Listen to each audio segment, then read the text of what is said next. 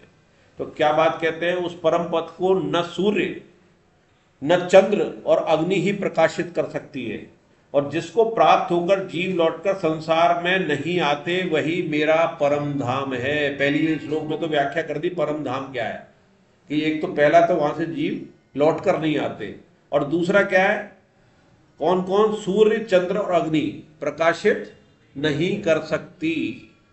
तो इन तीनों को प्रकाश कहां से आता है?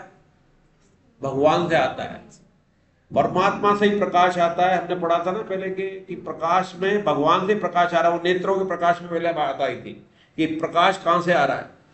पहले तो अगर उल्टा चले तो पहले तो क्या है, पदार्थ, और पदार्थ के बाद क्या है, विषय, वासनाएं, वासनाएं आएंगी, फिर इंद्रियां, इंद्रिय के ऊपर क्या है, मन, मन के ऊपर क्या है, बुद्धि, और बुद्धि के ऊपर क्या है, हम स्वयं, स्वयं विवेक, और उसके ऊपर क्या है, परमात्मा।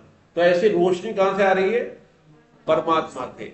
अगर परमात्मा से रोशनी नहीं आए तो वो इंद्रियां प्रकाशित ही ना हो। जैसे उदाहरण के लिए हम कहते हैं कि आंख से देखते हैं, तो अब क्या हम खाली आंख से देख रहे हैं? वैज्ञानिक होगा, डॉक्टर होगा तो कह देगा नहीं नहीं नहीं भाई, इसके पीछे ऑप्टिक नर्व जाती है ना, वहां पर एक होता है ऑप्टिक नर्व, पीछे जाती है, ऑक्सीपिटल में जाती है, और वहां पर उसका चित्रण होता है, उल्टा होता है, उसको सीधा कर लेता है। चलो ये तो सब ठीक है, तो क्या ये ऑक्सीपिट देख रहा है क्या? अगर देख रहा है तो जैसे ही वो मर जाता है, प्राण निकल जाते हैं, तो आंख वही है, ऑप्टिक नर्व को कोई डैमेज नहीं हुई है, हार्ट अटैक से डेथ हुई है, ऑप्टिक नर्व सही है, ऑक्सीपिट सही है, फिर भी क्यों नहीं देख रहे हैं? क्योंकि प्राण निकल गए, पंच प्राण होते हैं जो जो इन सबकी रक्षा करते हैं, वो निकल गए। प्रकाश वहां से आ रहा था, प्राण आत्मा एक है, 5 के रूप में रहती है, तो वो निकल गए तो प्रकाश आना बंद हो गया। अब ये कंप्यूटर चल रहा है, इसके अंदर कंप्यूटर बिल्कुल बढ़िया है, अभी लाइट आना बंद हो जाए, चलेगा क्या? तो वही हाल हमारे शरीर का है। उसकी लाइट कहां से आ रही है? भगवान से आ रही है, वो सूर्य के रूप में भी दिखाई दे रही है। तो जो खुद लाइट अब है, तो उसके अंधेरा हो सकता है क्या? सूर्य में भी नहीं है, लेकिन सूर्य के बाद जो दूसरे ब्रह्मांड होंगे वहां पर इस सूर्य का प्रकाश थोड़ी है, वहां चंद्रमा भी दूसरे, वहां की अग्नि का दूसरा है, लेकिन उस सब का प्रकाशक तो एक है। तो ये भगवान कहना चाहते हैं कि मेरा परम धाम वो प्रकाशित है। इसमें व्याख्या में आया है सूर्य चंद्र अग्नि ये क्रमशः नेत्र, मन और वाणी को प्रकाशित करते हैं। सूर्य क्या है? नेत्र। हम जो देख रहे हैं ना, सूर्य के तो देख रहे हैं ना, तो हमारे सूर्य के प्रकाशित कौन कर रहा है? नेत्र को सूर्य कर रहा है। मन को कौन कर रहा है? चंद्रमा। और वाणी को कौन कर रहा है? अग्नि, तेज।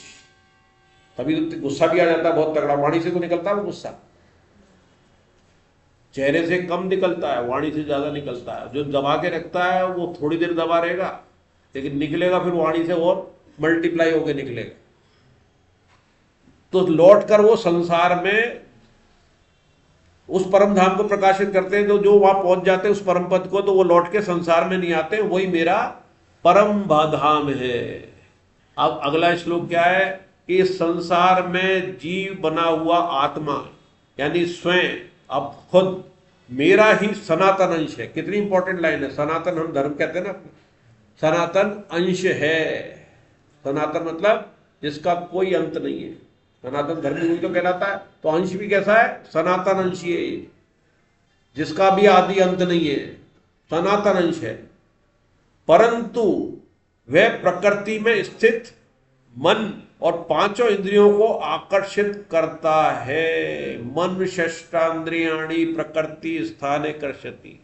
तो 6 बोले, 6 में क्या है? 5 तो इंद्री और छठा जो बोला है वो मन।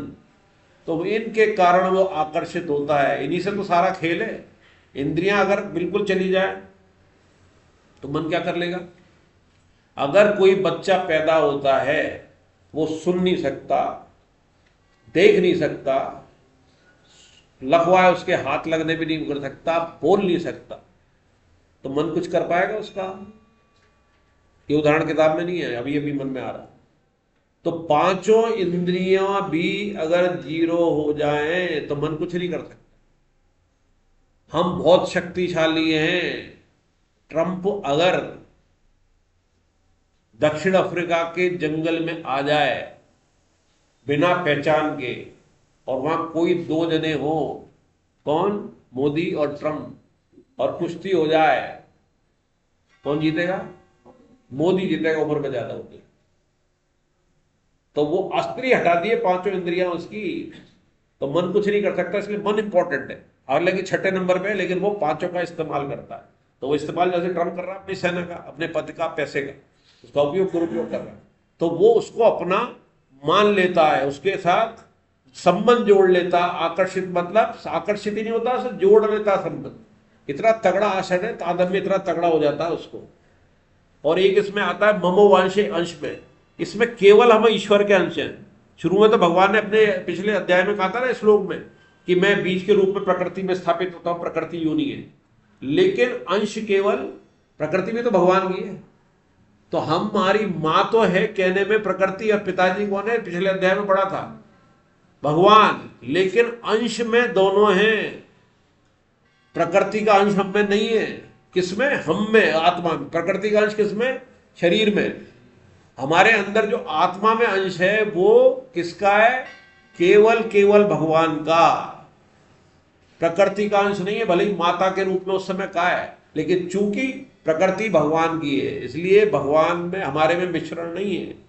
जीव में तो, शरीर में तो मिश्रण होता है, शरीर में तो माता और पिता के अंश हैं, दोनों से मिलके आए, लेकिन आत्मा में क्या मिश्रण है?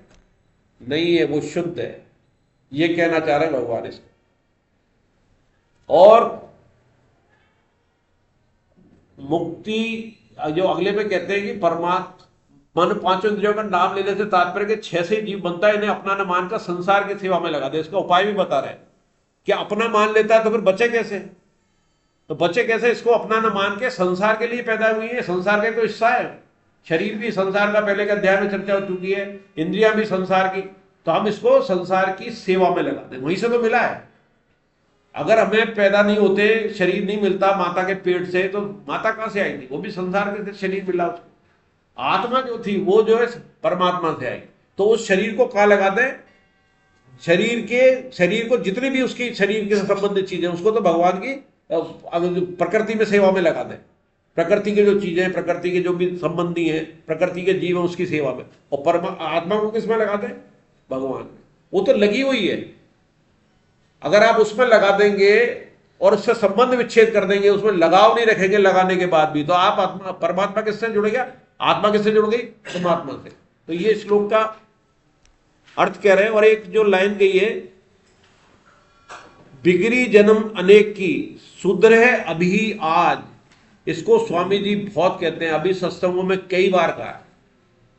ये लाइन है ना, बिगड़ी जन्म अनेक की, सुधरे अभी आज। आज बाद में कहा है, अभी का मतलब इसी क्षण, इसी क्षण। और होए राम को नाम जपो, तुलसी ताज कुसुमाज। कुसुमाज मतलब तज माने छोड़ना, कु माने संग, यहां कु का अर्थ है संग, कुसुमाज। समाज से संग छोड़ा, असंगता की बात आ गई जो अपने श्लोक में चल रही है। छेदन करने की बात आई थी ना, असंगता रूपी अस्त्र से। सन्मुख और उसी का एक ही लाइन में फिर सुंदरकांड में कह दिया है। ये तो तुलसी दोहावली का है, और ये सुंदरकांड में क्या कहा है? सन्मुख होए जीव मोय जभी, जन्म कोट अग ना सही तभी। और ये ममेवांशों का दूसरा श्लोक जो तुलसीदास जी ने क्या है, वो क्या कहा है? चौपाई, ईश्वर अंश जीव अविनाशी, सहज अमल चेतन, चेतन अमल सहज सुख राशि। 5 चीजें गई हैं इसमें। क्या 5 है? पहले दोबारा से बोलते हैं। ईश्वर अंश, ईश्वर अंश है, ये तो आ गई, अंश है, लेकिन उसमें 5 क्या गुण है इस अंश होने के कारण?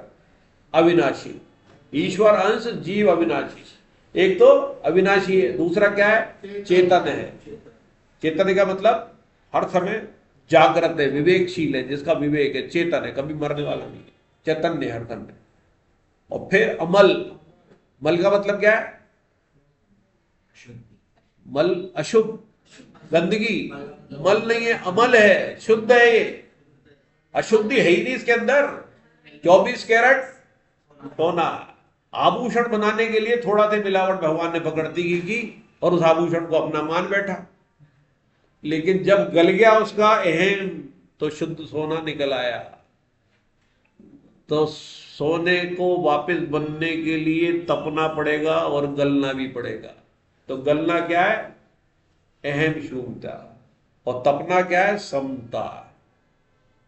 सम रहेगा तो तपा हो गया ना, असिद्धि सिद्धि में क्रोध किसी में भी एक रहेगा।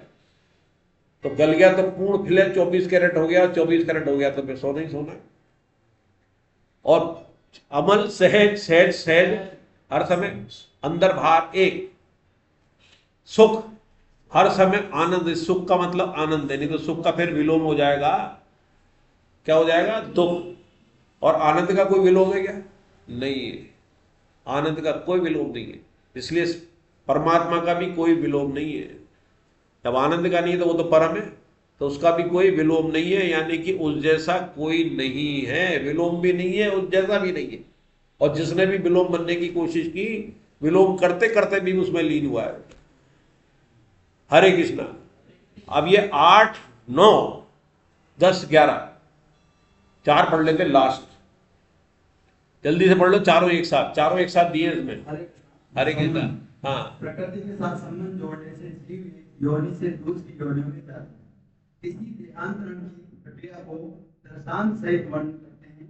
जो इसे विवेक पूर्वक करके जानते हैं, उनकी क्या विशेषता है, और जो यत्न करने पर भी नहीं जानते, उनकी क्या कमी है, बताते हैं। शरीरम